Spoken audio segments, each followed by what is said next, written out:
Ok, c'est parti. Eh bien, bienvenue à tous. Merci de votre présence sur ce webinaire sur la coécriture de projet. Pour ceux qui verront ce webinaire en replay, j'espère qu'il répondra à toutes vos questions, puisque nous aurons un temps de questions pour ceux qui sont présents aujourd'hui. Nous avons la chance aujourd'hui, donc moi je suis Stéphanie Renaud de l'équipe Excellence Opérationnelle avec Laurence Danès qui est connectée aujourd'hui et Jean-Sébastien Payan qui est dans les parages mais pas forcément connecté. Et nous avons la chance d'avoir un invité, Thibault Lemaître. Merci pour ta présence aujourd'hui qui va nous permettre, enfin, leur permettre d'avoir un retour d'expérience sur ce que tu as vécu sur la coécriture de projet. Pour vous mettre dans le contexte du hub performance industrielle et surtout sur l'excellence opérationnelle, notre raison d'être, c'est bien de booster le plaisir au travail et la performance. Évidemment, notre objectif, c'est de rendre les leaders, donc vous et leurs équipes, autonomes dans la mise en œuvre de l'excellence opérationnelle pour atteindre les objectifs de leur projet. Ça tombe bien, pour atteindre les objectifs, il faut déjà commencer par écrire un projet. Vous êtes donc au bon endroit. Notre conviction, évidemment, c'est que l'excellence opérationnelle soutient l'exécution de la stratégie d'entreprise dont vous n'êtes pas sans savoir qu'elle a été réécrite il y a quelques mois et avec un petit nom de la North Star. Notre rôle, bien évidemment, c'est de vous guider vers la construction d'un système de management et ce système de management commence par avoir un projet robuste. Ça tombe bien, c'est l'objet de ce webinaire. Notre indicateur de performance, c'est à travers vos DTB.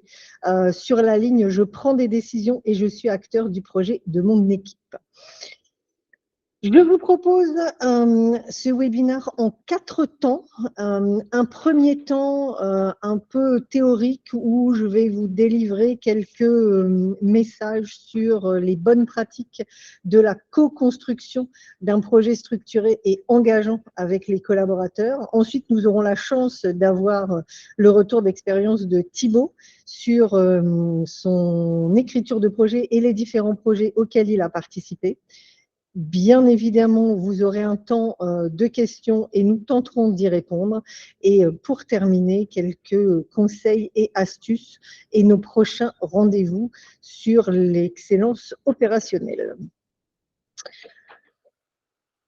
Si vous avez des questions, je vous propose de les poser directement plutôt que de lever la main, de les poser directement dans l'appli en bas à droite de votre écran.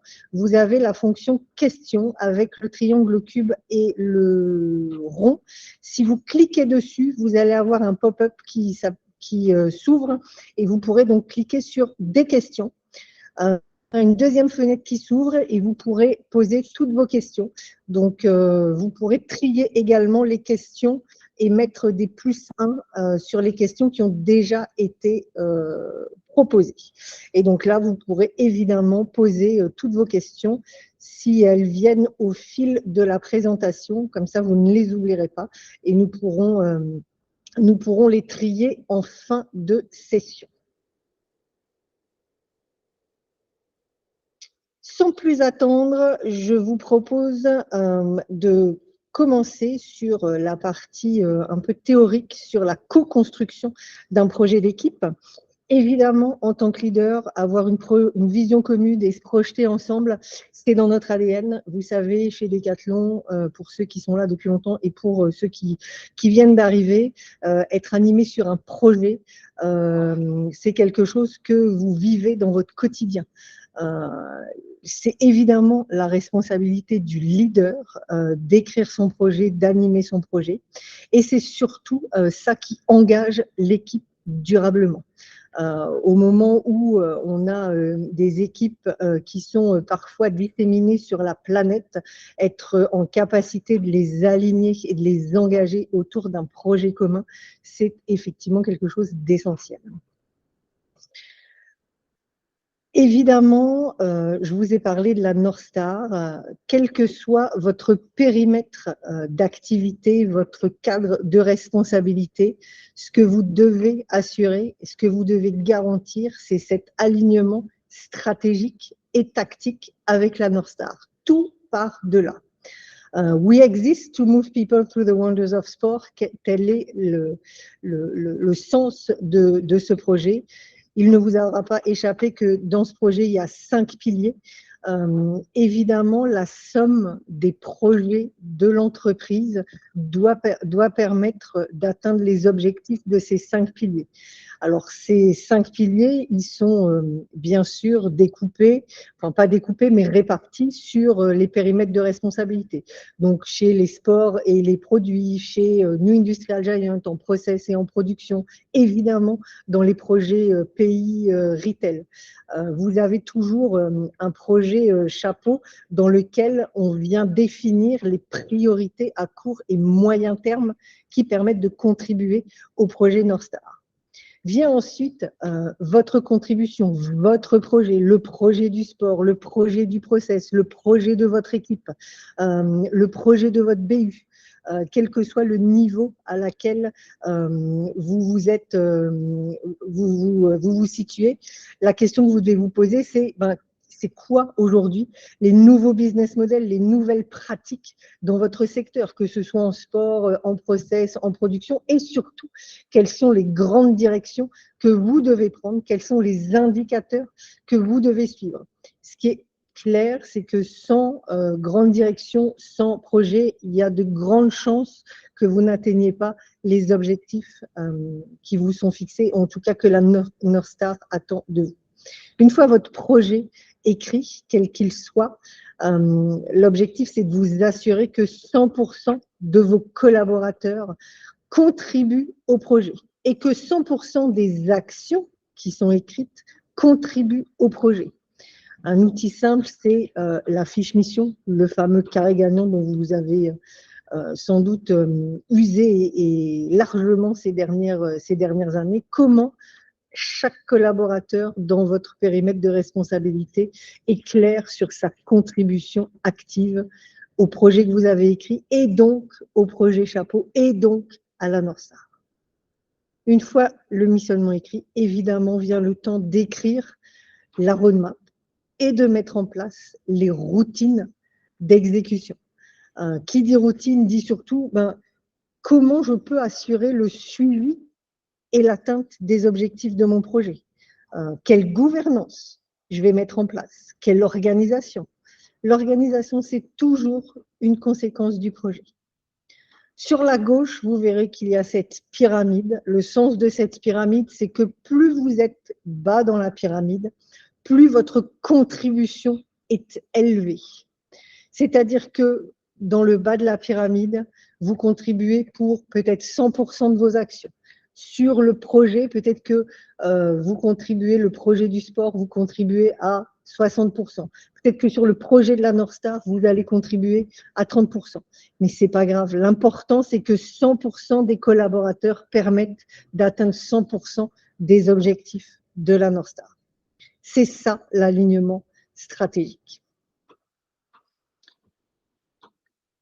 Quelques éléments clés pour réussir un projet, je ne doute pas que certains d'entre vous les aient déjà pratiqués. Vous avez toujours le projet North Star en tête. Ensuite, vient le temps d'écrire quel est votre objectif propre à votre périmètre de responsabilité. Comment je viens mesurer ma contribution au projet North Star? Quel objectif je me fixe? Alors, là, on a parlé de 4 ans parce que le projet North Star aujourd'hui, c'est un projet à 2026, donc il reste 4 ans. Mais potentiellement, ça peut être un projet à 1 an, un projet à 2 ans. C'est vous qui décidez des contours de votre projet. Ce qui est sûr, par contre, c'est que si vous n'écrivez pas là où vous souhaitez arriver, il y a des chances que vous n'y arriviez pas. Une fois l'objectif identifié, écrit, votre responsabilité, c'est d'identifier le comment vous y allez, quelles sont les grandes directions, donc les grandes stratégies qui ont la même durée que le projet. Donc une stratégie, elle va durer 4 ans, potentiellement, si on prend l'exemple de la North Star. Une fois que vous avez écrit vos stratégies, vous devez bien vous poser la question de quels sont les moyens, les outils dont vous avez besoin pour atteindre l'objectif de la stratégie que vous venez d'identifier. Concrètement, qu'est-ce que vous allez faire pour atteindre l'objectif? Autant la stratégie va durer tout le long du projet, la tactique, les tactiques par contre, peuvent être décorrélées dans le temps. Vous pouvez avoir une tactique qui dure 1 an, 2 ans, ou une tactique qui commence après 1 an ou 2 ans. L'important, c'est d'être clair dans l'organisation des tactiques pour servir chacune des stratégies que vous aurez identifiées. Une fois les tactiques identifiées, bien évidemment, vient le temps pour les collaborateurs d'identifier concrètement quelles sont les actions qui vont leur permettre de contribuer aux tactiques. Pas forcément chacune des tactiques, mais obligatoirement chacune des stratégies. Je le répète, 100% des collaborateurs doivent pouvoir contribuer à 100% des stratégies. On n'écrit pas un projet avec une stratégie par métier. On n'écrit pas un projet avec une stratégie pour une partie de l'équipe. Vous devez remonter suffisamment haut pour permettre à 100% de vos collaborateurs de contribuer à 100% des stratégies. À chaque étage, évidemment, il va falloir mesurer la façon dont vous allez atteindre les cibles. À chaque étage, vous allez devoir définir comment vous contrôlez le rythme auquel vous atteignez l'objectif. Ça veut dire un indicateur et ça veut dire une cible. Les missions individuelles vont contribuer aux tactiques, qui elles-mêmes vont contribuer aux stratégies, qui elles-mêmes vont contribuer à l'objectif, qui lui va contribuer à la North Star. Et là, normalement, vous me dites très bien, 5, 4, 3, 2, il manque peut-être un 1. Effectivement, il manque un 1. Première étape de votre réflexion, première pierre à l'édifice de votre projet. Pourquoi? C'est quoi votre raison d'être en tant qu'équipe? Pourquoi vous êtes chez Decathlon? Quelle est votre raison d'être? Quelle est votre vision? Qu'est-ce qui vous fait rêver? Qu'est-ce qui vous met en action? Très clairement, pour ceux d'entre vous qui connaissent un peu l'organisation d'un projet, c'est bien ce qui va permettre à tous les collaborateurs de se raccrocher à votre projet. La vision, we move people to the wonders of sport, ça permet à 108 000 collaborateurs de se raccrocher à une vision. Chacun d'entre eux, ensuite, viendra définir concrètement comment ils souhaitent contribuer. Mais c'est bien la première étape que vous, leader d'équipe, leader de projet, devez écrire. Stéphanie, oui. Une question de Pierre. On n'avait pas dit que les questions c'était après? Tu avais dit au fil de l'eau. Non, j'ai dit au fil de l'eau, vous écrivez vos questions et on les prendra à l'étape 3. Merci. Pour ceux d'entre vous qui connaissent Simon Sinek et le fameux cercle d'or, je vous le partagerai en post-com si ça vous intéresse. Toujours partir du pourquoi. Vous devez vous poser la question, pourquoi votre projet, pourquoi votre équipe existe? Pourquoi vous allez vous lever, vous, tous les matins leader, vous, équipiers, pourquoi vous allez vous lever pour ce projet? Pourquoi vos coéquipiers, vos clients, vos parties prenantes vont vous suivre dans ce projet? Et surtout, en partant de vous, en quoi vous croyez profondément? Quelles sont vos convictions profondes? Vous devez faire ce travail en amont de l'écriture du projet pour être clair sur la structuration que vous êtes en capacité d'accepter de vos collaborateurs au moment de la co-écriture. Donc, une écriture de projet, une co-écriture de projet, finalement, c'est relativement simple. Ah ben voilà, j'ai le bug, pourtant je l'avais changé. Ne bougez pas, ça tourne, mais ça tourne lentement. Ça me permet, voilà, de vous dire qu'une co-construction de projet, finalement, c'est facile. Il n'y a que 3 étapes. 3 étapes importantes et indissociables les unes des autres, mais uniquement 3 étapes. La première, c'est évidemment la préparation. Donc, dans la préparation, vous devez vous poser toutes ces questions. Pourquoi écrire ce projet? Pourquoi on existe? Et puis, toute cette réflexion en tant que leader que vous pouvez avoir sur, finalement, en quoi moi je crois, vers quoi moi, leader, j'ai envie d'aller. Une fois que vous avez bien préparé votre projet, vient le temps de le co-construire. Et ensuite, une fois que vous l'avez co-construit, début de votre nouvelle vie, animer et le piloter dans le temps. Ce temps de préparation, c'est à peu près 2-3 mois. Ça vous permet de maturer votre réflexion. La co-construction, c'est entre 1 et 3 jours selon la taille de votre équipe, selon les briques que vous voulez mettre dans votre co-écriture. Et enfin, l'animation, globalement, ça ne s'arrête jamais jusqu'à la fin du projet. Un projet, ça a un début et ça a une fin. C'est-à-dire qu'au moment où vous l'écrivez, vous devez décider quelle est la fin du projet et clôturer votre projet et donc le piloter jusqu'à la fin. Sur la phase de préparation, je vous recommande de travailler sur le bilan de votre équipe, le SWOT de votre équipe, le SWOT de votre client, et puis d'aller chercher quelques inspirations sur la base de ce que vous voulez voir dans votre projet. Évidemment, en tant que leader, vous êtes responsable de ce qui va se produire dans votre projet, et évidemment, à vous de nourrir la matière. Évidemment, vous pouvez partager vos inspirations et demander que vos collaborateurs partagent aussi leurs inspirations. À la phase de la co-construction, on est plutôt sur un séminaire d'équipe.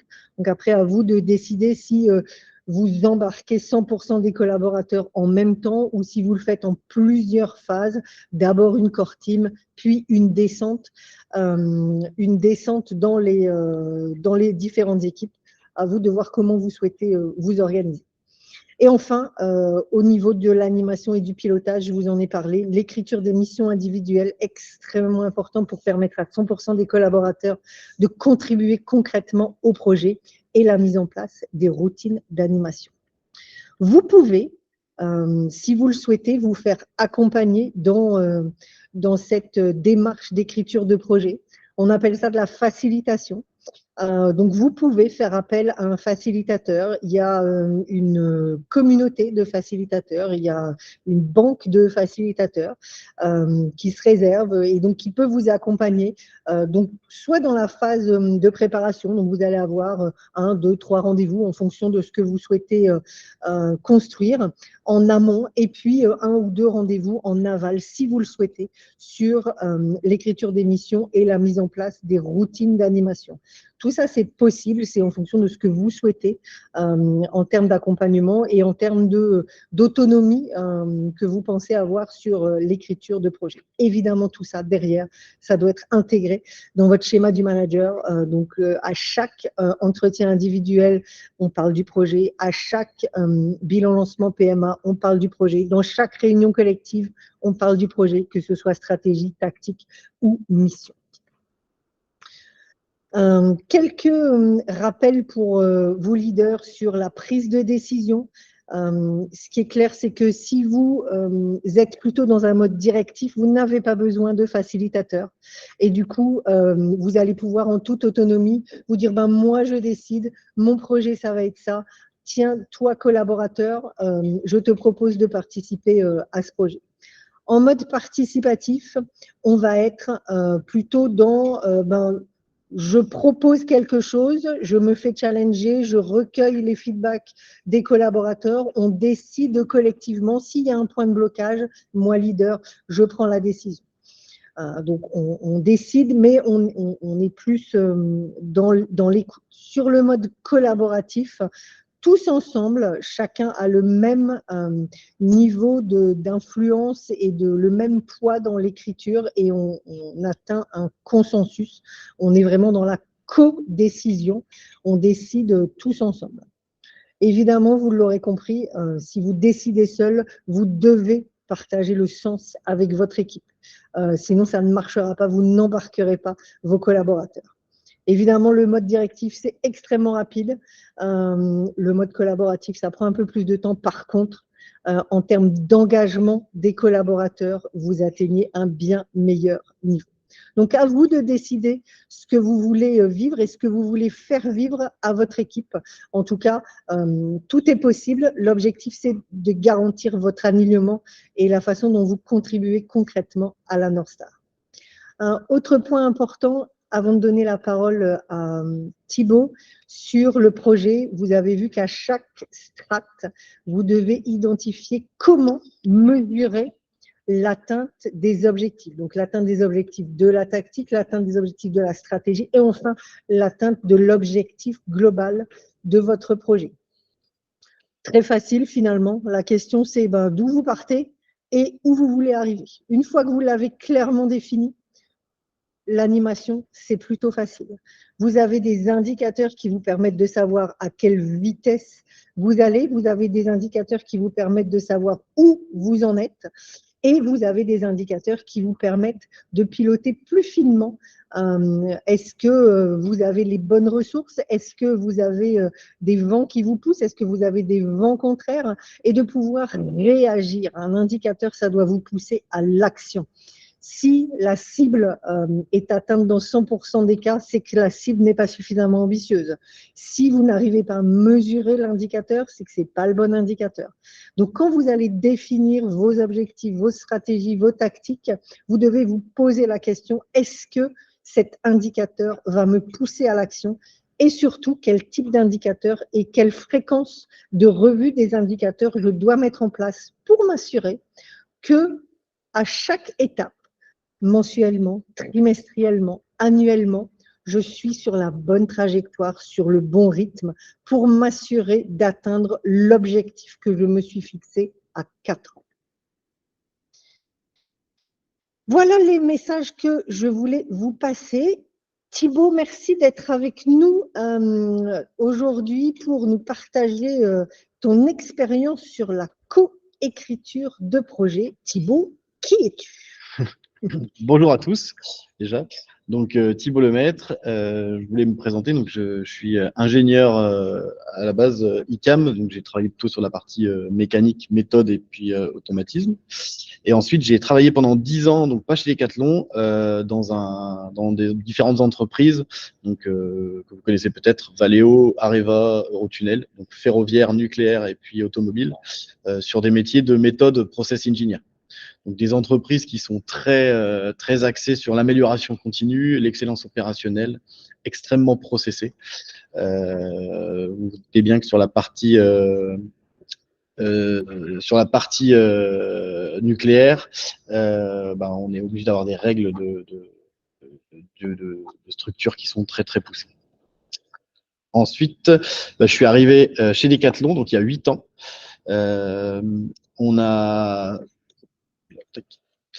Chez Decathlon il y a 8 ans. Donc, j'ai commencé en tant qu'ingénieur méthode sur la partie électronique. Ensuite, j'ai fait 4 ans d'animation en tant que leader de business unit pour du développement de produits finis et une cellule de composants.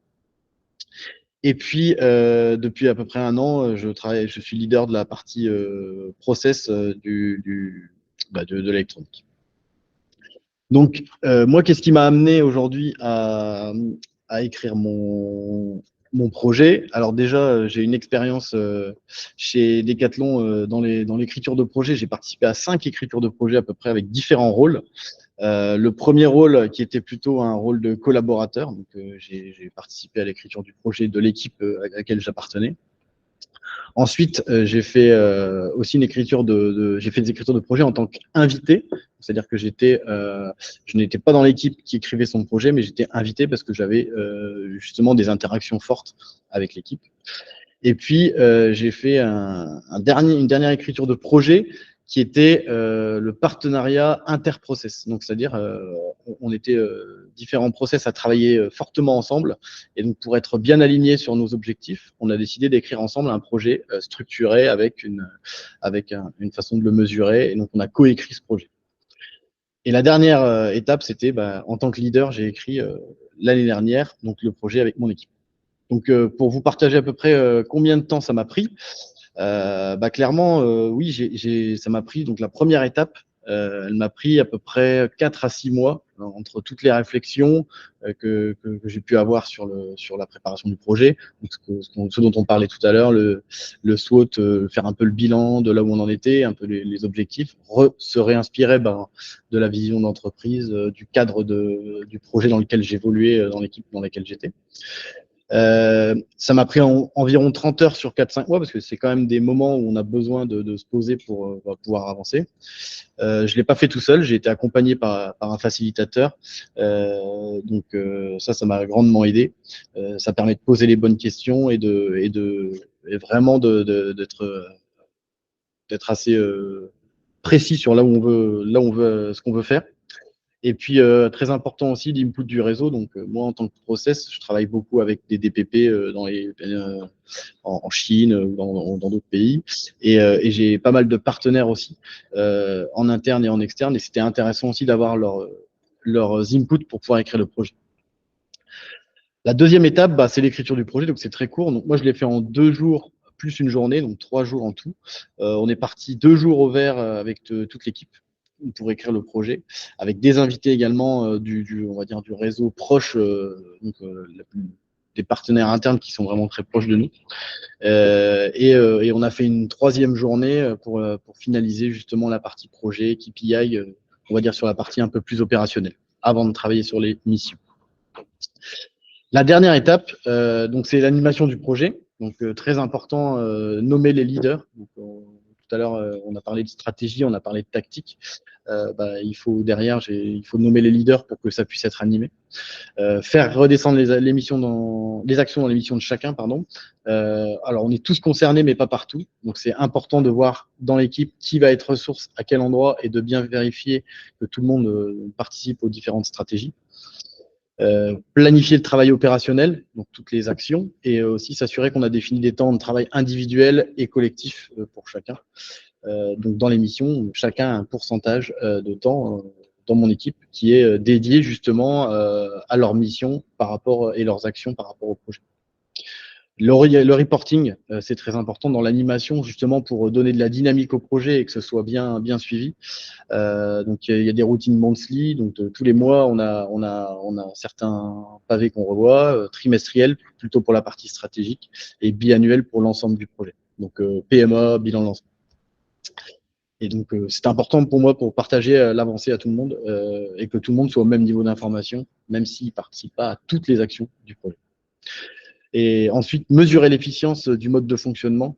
Donc ça, c'est dans la continuité. Moi, je suis accompagné par quelqu'un de l'excellence opérationnelle pour m'accompagner justement sur des audits au OPEX, donc excellence opérationnelle, donc des audits sur la pertinence de nos routines avec l'équipe. Donc on travaille ça notamment par des petits ateliers durant nos réunions d'équipe trimestrielles. Alors, le bon moment pour écrire un projet, donc pour moi, le bon moment, et qui était plutôt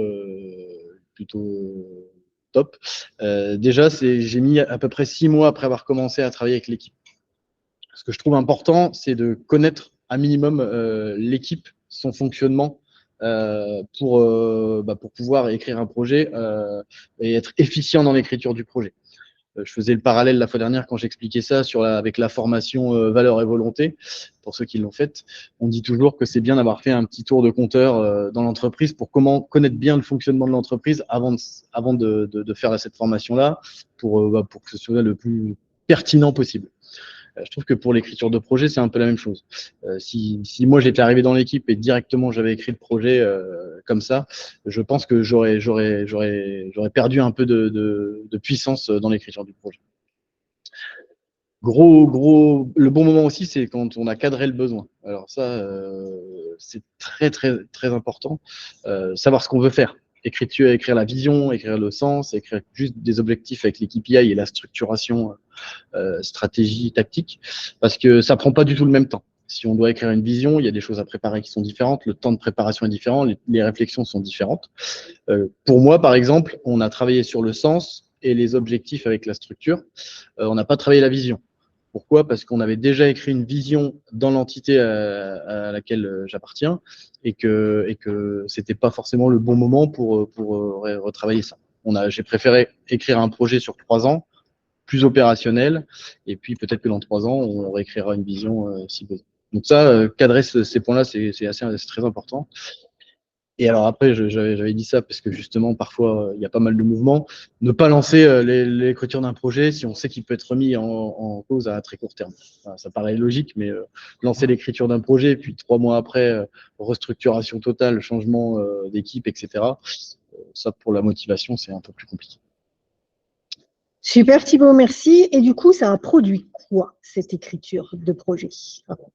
Alors, au niveau des impacts, donc clairement pour l'équipe et pour moi, on a d'abord la clarification des objectifs et de là où on veut aller. Aujourd'hui, on travaille tous dans le même sens et clairement, on ne se pose pas trop de questions. Moi, une sérénité aussi que j'ai remarqué personnelle, donc de mon point de vue et des points de vue de l'équipe aussi, où on mesure sa performance. Le fait de mesurer la performance, on parle beaucoup de valeur ajoutée, bah, ça permet de voir justement quelle est notre valeur ajoutée, comment on atteint nos objectifs, et c'est quelque chose de rassurant. Il y a aussi un côté team building, équipe soudée, où on va tous dans la même direction et l'écriture, en fait, le fait aussi d'aller au vert, y participe. Et je reprenais aussi l'exemple la fois dernière, moi j'ai beaucoup de métiers différents dans mon équipe, vraiment différents, on ne fait pas la même chose. Et on a réussi, à travers le projet, à s'écrire une direction où on va tous dans la même direction, même si on n'a pas les mêmes métiers, même si on ne fait pas la même chose au quotidien. Et donc ça soude l'équipe, même si on n'est pas ensemble tous les jours sur les mêmes sujets. Super, mais concrètement, tu as des chiffres à nous partager? Alors, un petit peu sur la partie humaine. Donc, l'impact humain, moi, j'ai pu le voir fortement durant déjà les EI. Donc, c'est des choses qui sont été remontées, la motivation des coéquipiers à travers les EI. Et on a aussi un outil que je vous partage là qui s'appelle Office Vibe. Office Vibe, c'est un peu un DTMB hebdomadaire. Donc, c'est-à-dire qu'on envoie, il y a un petit questionnaire de 5 questions toutes les semaines qui compte à peu près 120, 140 questions et qui tournent et qui nous permettent de prendre un peu la température et puis de voir si on a des axes à travailler. Et donc, ça nous donne un score global d'engagement. Donc, aujourd'hui, moi, le score de global de l'équipe, il est de 8,4. Donc, au-dessus de 8, c'est sur 10, ils considèrent que c'est bon. Et après, il y a le détail qui nous permet de voir là où les gens sont très impliqués. Et on peut voir sur les différents critères, le sentiment d'appartenance, par exemple, l'alignement avec les stratégies. Voilà. Et donc, ça nous permet de travailler ces différents points-là. Et moi, j'ai pu voir une augmentation, en tout cas, du plaisir au travail et de l'alignement au quotidien suite à l'écriture du projet et à la motivation de chacun. Cet outil, je le trouve intéressant dans le sens où le DTMB, c'est qu'une fois par an, donc parfois un peu compliqué d'arriver à mesurer au quotidien et de piloter dans ces cas. Super, c'est hyper rassurant de voir ce que ton écriture de projet a produit. Du coup, est-ce que tu as des conseils à partager peut-être aux futurs leaders qui souhaiteraient se lancer dans l'écriture de leur projet? Alors oui, alors moi ça c'est des conseils que je peux donner aujourd'hui. Donc moi je pense qu'il faut être convaincu en tant que leader. Moi, mon leader aujourd'hui est convaincu aussi par ça. On a écrit un projet avec l'équipe et forcément, quand le leader est convaincu, c'est pour moi un point de départ essentiel. Sinon, c'est un petit peu compliqué d'emmener les équipes. Être accompagné pour se lancer dans l'écriture. Moi, je pense que c'est un bon signe, que ce soit dans la préparation, parce que ça nous aide là-dessus, et également le jour J, parce que ça nous permet d'être dans l'écriture vraiment avec les équipes. Alors que si c'est nous qui facilitons en tant que leader, on est moins, je trouve qu'on est moins pertinent pour l'exercice. Bien prévoir le temps de préparation et de réflexion personnelle pour bien définir le besoin, ça c'est important. Et moi, je me suis mis des créneaux pour pas être embêté et pour pouvoir travailler ces points-là. Bien définir le cadre du jeu. Donc moi, j'ai redéfini aux équipes, je leur ai redonné la vision Décathlon, repartagé le sens. Alors le North Star est n'existait pas à l'époque. Par contre, il est sorti le projet quelques mois, même pas 2-3 mois après qu'on a écrit le projet. Et du coup, on a fait ce qu'on appelle un contrôle de cohérence entre ce que nous on avait écrit et les 5 piliers pour voir si on était bien aligné avec Northstar. Et je vous rassure, il n'y a pas de problème. Donc voilà, c'est important de bien vérifier le cadre du jeu dans lequel on évolue et dans lequel on va écrire le projet. Ne pas hésiter à donner du sens et à montrer la valeur ajoutée de ce type d'écriture via des exemples. Il y en a beaucoup dans l'entreprise qui ont déjà participé à ça. Moi, j'ai donné des exemples. J'ai pris l'exemple d'un process, le blanc, qui avait écrit son projet. Et du coup, forcément, les équipes, sans vouloir copier-coller, c'est inspirant. Croire à la puissance du collectif. Alors moi, j'ai décidé de le travailler en mode participatif. Donc c'était le point, je crois que c'est le point suivant que j'avais mis. Donc c'était le bien choisir le mode d'écriture. Donc voilà, moi je l'ai fait en mode participatif. Je crois à la puissance du collectif. Par contre, on avait un temps quand même limité et le choix du participatif s'est fait parce que en collaboratif, ça peut devenir très long puisqu'il faut arriver au consensus total. Alors qu'en mode participatif, s'il y a un point bloquant, bah, le leader peut décider, trancher, prendre la décision. Personnellement, j'ai pas eu à le faire peut-être sur un point, mais la puissance du collectif a fait que ça a bien fonctionné. Ne surtout pas l'écrire en avance. Moi, j'ai eu le cas dans mon expérience passée et j'avoue, pour motiver les équipes derrière, c'est très, très, très compliqué. Ensuite, sonder son réseau pour avoir des inputs, c'est très important. Il ne faut pas le faire en autonomie tout seul dans son coin. C'est très riche d'aller chercher les besoins et les inputs de tous ceux avec qui vous pouvez travailler. Donc, inviter forcément quelques personnes le jour de la séance d'écriture pour pas être intra-équipe uniquement et avoir un peu d'ouverture là-dessus. Et puis, le dernier point, bah, c'est l'animer. L'animation du projet fait qu'il vit, et s'il vit, bah, c'est ça qui fait qu'on va vers l'objectif et qu'on a de grandes chances d'y arriver. Super, merci beaucoup Thibaut. Est-ce qu'on peut dire que tu es un leader heureux d'avoir écrit un projet d'équipe? Oui. Non, ouais, vraiment.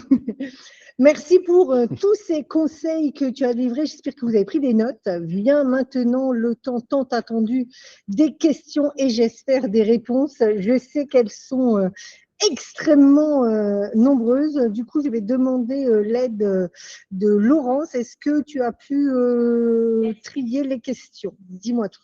Oui. Tout à fait. Alors, on a une question déjà de Edgar. Edgar, je te laisse poser la question. Oui, carrément, merci. Bonjour Stéphanie, merci pour la présentation. Nous, on s'est inscrit parce que sur le magasin de Limoges, on va écrire le projet magasin.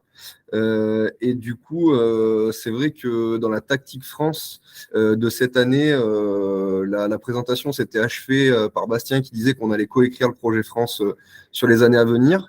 Et du coup, ben, nous, effectivement, on connaît bien Northstar qui est peut-être plus le projet United. Et on n'a pas envie d'écrire un projet magasin qui soit décorrélé d'un projet qui sera différent l'année prochaine. Est-ce que toi, tu as des infos là-dessus ou un conseil à nous apporter du coup en lien avec cette question? Ok, merci pour ta question. Alors, je n'ai pas d'infos sur la date d'écriture du projet France. Par contre, tu as complètement raison de ne pas écrire ton projet avant que le projet France soit écrit. Puisque l'idée, c'est bien comment le projet France va contribuer à Northstar et du coup, vous, comment votre projet magasin va contribuer au projet France. Parce que sinon, le risque, c'est d'écrire un projet magasin qui soit décorrélé ou désaligné avec le projet France et de devoir recommencer. Donc, perte de temps, perte d'énergie, perte de motivation pour les équipes, je te décourage, enfin, je t'encourage à ne pas le faire. Ok, bah écoute, merci. Et deuxième question, est-ce que la presse nous sera partagée? C'est possible? Oui, bien sûr. Ok, super. Merci beaucoup.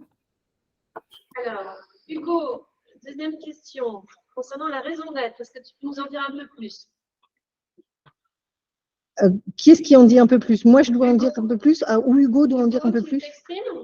Eh ben, je vais en dire un peu plus. Non, j'aime bien l'idée d'une raison d'être plutôt collective. Après, pour l'avoir vécu déjà sur une première écriture d'un projet magasin avec une dimension retail, on est parfois ou régulièrement plus confronté à des intérêts plutôt individualistes qui émergent de temps en temps. Donc, comment rallier en fait tout ça autour d'une identité commune et collective? Est-ce qu'il y a des tips particuliers? Alors oui, il y a des tips et non, une raison d'être, ce n'est pas une liste de courses. Donc, ce n'est pas moi, collaborateur, je veux voir ça dans le projet. Et ce n'est pas non plus, comme l'a dit Thibaut, moi, leader, je veux voir ça dans le projet. Oui, il y a des tips pour pouvoir faire émerger une raison d'être collective.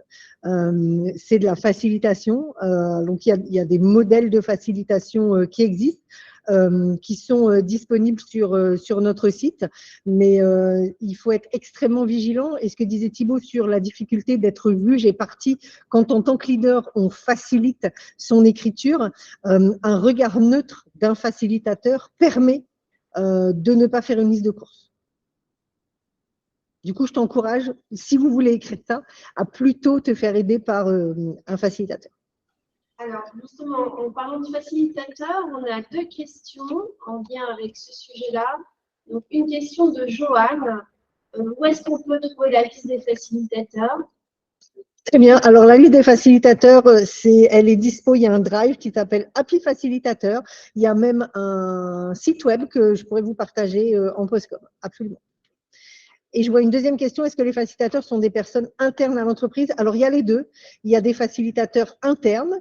D'ailleurs, c'est un appel à candidature. Je cherche des candidats qui souhaitent se former à la facilitation d'écriture de projet, puisque je forme et je crée un réseau. Donc, si vous avez des candidats ou si vous-même vous êtes intéressé, levez la main, revenez vers moi et on verra comment je peux vous accompagner pour être formé sur la facilitation. Il n'y en a pas suffisamment. On est toujours en péril quand on est au dernier moment en train de chercher des facilitateurs, raison pour laquelle on a validé une liste de facilitateurs externes, donc qui sont souvent d'anciens décathloniens, qui connaissent donc les valeurs et notre façon de fonctionner, mais qui sont aujourd'hui freelance et qui proposent des accompagnements de facilitation. Donc tout ça, je vous le mettrai en postcom sur la liste des facilitateurs internes et externes. Donc toujours au niveau des facilitateurs, 2 questions. Est-ce qu'il faut prévoir un budget? Oui. En interne, on est à 1 000 € par jour. En externe, on est entre 1 500 et 1 800 € par jour.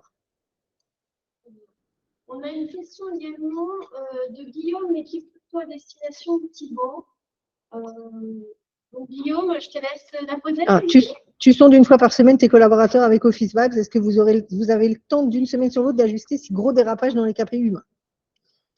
Alors, oui, je les sonde une fois par semaine. Ils reçoivent un petit questionnaire par mail en automatique. Et moi aussi. Et en fait, non, parce que c'est pas du très très court terme. En fait, ça te donne des tendances. Et comme en plus les questions, elles évoluent et elles changent, elles tournent tout le temps, ça te crée plutôt des tendances. Et par contre, tu vois sur allez, 4, 5, 6 semaines, tu vois tout de suite, par contre, si tu as des points qui sont pas bons ou qui ne sont plus bons, tu vois tout de suite la tendance qui s'écroule. Et là, tu peux réagir. Donc moi, par exemple, je fais un point avec mon équipe en routine, je leur présente les résultats et puis et les plans d'action qu'on peut éventuellement travailler avec eux une fois par mois. C'est bon, Guillaume? Tu as ta réponse? Et on a une dernière question de Marion. Avez-vous des modèles et bons exemples d'ateliers pour coécrire le projet? Alors oui, il y a des modèles, des bons exemples d'ateliers que je vais vous partager tout de suite du coup en me dirigeant vers le site internet de l'excellence opérationnelle dont je partage évidemment le lien. Si vous allez sur ce site, vous trouverez une page dédiée à l'écriture de projet. Donc, c'est un des piliers de l'excellence opérationnelle, un projet structuré avec des indicateurs et des collaborateurs missionnés et des routines de revue des différents axes du projet. Sur cette page, dont vous pourrez voir différents impulses, inputs, évidemment, vous avez le projet de la North Star. Vous avez ici la toolbox que j'ai écrite pour les leaders pour vous aider à écrire votre projet. Vous avez quelques podcasts. Vous avez évidemment les référents qui vont bien. Et si vous descendez, en fait, vous avez, donc là, vous avez l'évaluation de l'excellence opérationnelle sur la ligne relative à l'écriture de projet. Donc, si vous suivez tout ce que vous avez entendu depuis 47 minutes, normalement, vous êtes plutôt dans l'excellence opérationnelle. Et enfin, tout en bas, vous avez des exemples. Donc, des exemples d'ACAC stratégique pour ceux d'entre vous qui travaillent en sport, donc qui est la substantifique moelle d'un projet sport. Vous avez des exemples en process, dont l'exemple de Thibaut. Vous avez d'autres exemples en process. Oups, j'ai perdu mon truc. Et vous avez aussi des exemples externes, des inspi, donc de perspectives. Si vous souhaitez travailler votre vision, par exemple, vous avez tout ce dont vous avez besoin pour travailler votre projet et votre vision.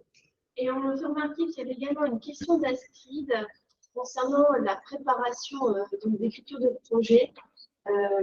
Sous 2-3 mois, mais comment alimenter l'équipe en tâches pendant ce laps de temps?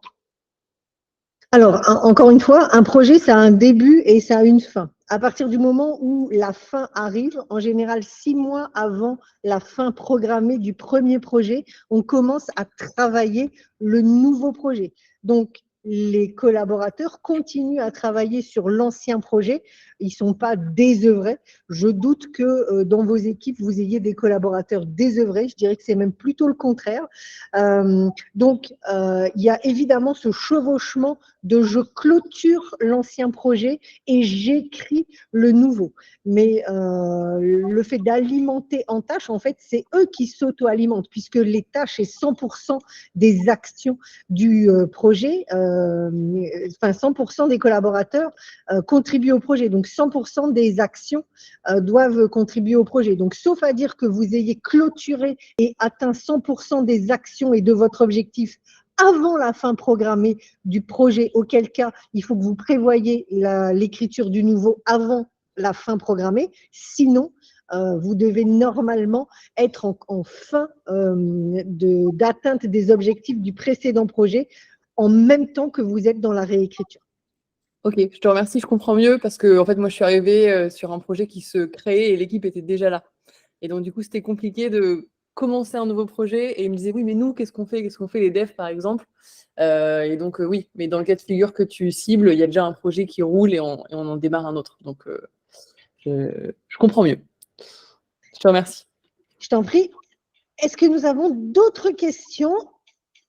Si nous n'avons pas d'autres questions, eh bien donc là, le site de toute façon, il vous sera partagé en postcom. Vous avez bien évidemment tout le support pour écrire votre projet. Vous avez aussi le support pour les écritures de mission. Vous avez les templates si vous voulez mettre en place les routines. Sachez qu'on organise également au sein de l'équipe Excellence Opérationnelle tout ce qui est workshop dont parlait Thibaut sur l'écriture des routines.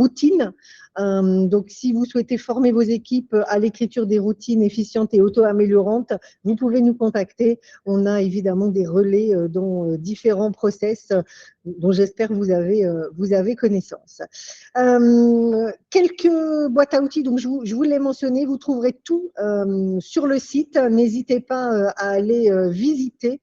Mettez-le en favori, vous avez plein d'astuces pour exceller dans vos différents métiers. Pourquoi ça ne se lance pas? Je ne sais pas. Pourquoi je ne peux pas passer à la prochaine? Tu ne veux pas, d'accord. Ah, bah quand même. Notre prochain webinaire aura lieu le 21 septembre de 11h à midi. Pour ceux d'entre vous qui sont intéressés par l'optimisation de votre espace de travail, nous parlerons 5S. N'hésitez pas à vous inscrire. Vous aurez le lien évidemment en postcom. Vous avez tout ce dont vous avez besoin pour performer et écrire un projet robuste qui engage 100% de vos collaborateurs. Laurence, j'imagine que tu envoies le lien pour l'enquête de satisfaction. C'est important pour nous aussi de recueillir vos attentes sur les prochains webinaires. Quels sont les sujets que vous souhaitez voir traités? Est-ce que vous avez des attentes particulières? Le lien que vous allez recevoir, merci Laurence, vous permet de les mentionner. Faites-nous savoir et on tentera au maximum de répondre à votre demande. Vous avez maintenant toutes les cartes en main. Il est 14h52. Vous pouvez reprendre une activité normale. Merci de votre attention, de vos nombreuses questions. Et n'hésitez pas à revenir vers nous si vous souhaitez un accompagnement, une facilitation ou plus ample information ou juste pour boire un café. On est toujours très fan de café. À très bientôt. Merci à tous et bonne journée, bonne semaine. Ciao, ciao. Bye bye.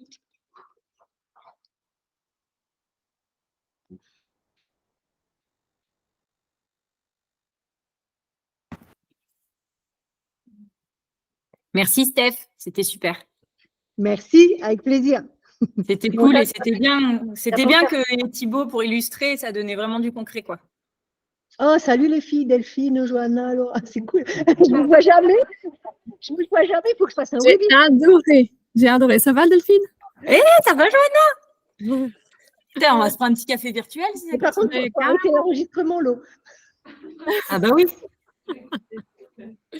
Bon, Ça va, ça a répondu à vos nombreuses questions? Franchement, ça m'a donné un coup de souffle super important là. Bon, je vais regarder sur le Happy Félicitateur et je vais tout lire. Je vais faire la bonne école parce que là, franchement, c'est top. Et en plus, ce mode